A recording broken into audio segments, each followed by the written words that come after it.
Hello, my name is Christian, I'm with SEP, and today I will show you how easy it is to set up a backup and restore with SEP. The first thing we need is a running backup server like this here. This is our SEP appliance, a very easy ISO image what you can download where everything is prepared. This is what I used here for this exercise, and you can see in one of our videos, in the chapter installing and setting up a SEP appliance, how easy it is to have a running backup environment. The second thing we need, I will show you my backup environment here very quick. This is my backup server, the SEP app 1, and the OES 11 GW 2012 is my group-wise server, but I have also my eDirectory running on this system. So when we go to this system with a PuTTY and type in the RPM -QA pipe grep CSAM, then you see that we have to install the SEP CSAM client and the CSAM Novell client on the system. The CSAM Novell client is the data mover.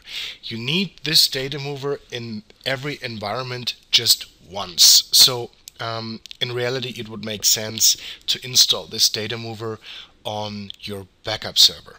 So then on a backup server it looks like this.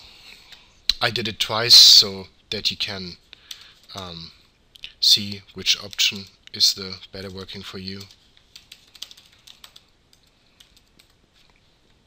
Okay, in this case I have my server package and my Novell client installed. The appliance is able to run the data mover function. With a regular /11 or with a Red Hat you cannot, make your data mover running, because you need the Novell SMS components for that. So your backup server, when you want that the backup server is the data mover, it has to be an OES 11 with all the Novell SMS components on, or our SEP CSAM appliance, because we were able to modify the system a little so that it can work as the data mover. The second thing is sometimes you have a Windows server as your backup server, so you have to install the data mover on one of your OES clients. But you can use this data mover now for all your, let me say, for the whole Novell environment. But the one thing what you have to be sure about is that the data traffic goes now from every Novell server to this system, and then from this system to the backup server. So a centralized backup server who can also be the data mover makes absolutely sense. Perfect. Step number 2, load the right TSA. I think the configuration is here, etc opt novell sms smdrd.conf. Perfect. And the only entry I did was here, the line autoload colon space TSA NDS. The second thing I did was to restart my SMS services with this command, rcnovell -smdrd space restart. And to see if this service is really running, we can do here in the directory opt novell sms bin the command sms config -t, and here we can see that the TSA NDS is loaded. Perfect. Step number 2 is add this eDirectory client here in the SEP CSAM server. The first point, components topology. I create a new location for Novell, right click, new client, enter the host name, always the host name. That's the reason why your name resolution has to be checked before.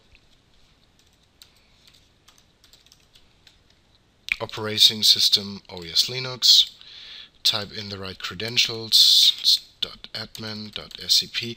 This is very important that you start here with a dot, because without this he doesn't know where to start in the eDirectory tree, and you won't get a successful eDirectory backup.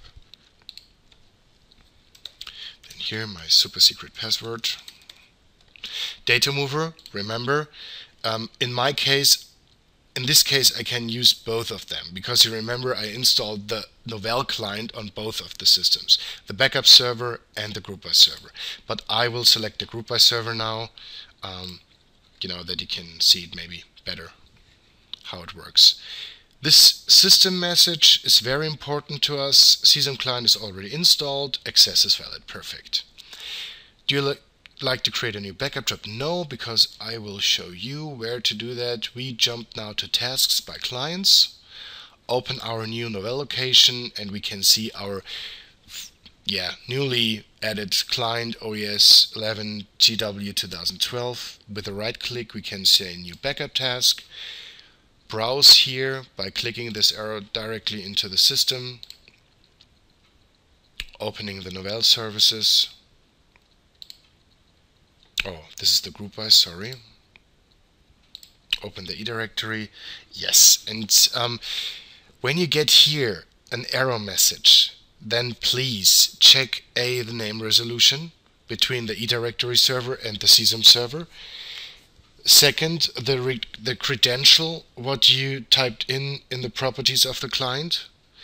The third thing is that the user you're using is allowed to browse the eDirectory, and and then the only thing we have to do is just click here on the full directory backup, agree with OK, and you see he automatically created a backup, a task name for us, a backup type, and the right backup source.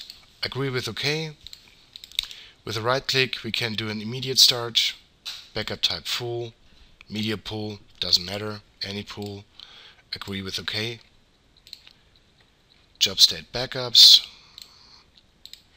yes, perfect. We see that the backup is active and it's successful because it's just very small. And the restore is also very simple. Right click, immediate start, right click, restore, select the task again and the right time period, selected backup task, the latest ones, go to next, and then you can just browse into your tree and select some items. The customer I know about prefer mostly the complete restore of the selected task, so when you have to do a bare metal recovery, install your OES 11, install the right eDirectory, use the same host name for everything, so that the system is pretty much prepared to import the same eDirectory structure, and then do a complete restore of the selected task, say override existing files, auto recover after restore, and start. And you will see this procedure takes a second or maybe 2 seconds, and then it's successful. So that's the way how to do a backup and restore of an eDirectory. Thank you for watching this video, and if you have any questions, contact our support team. Thank you. Bye-bye.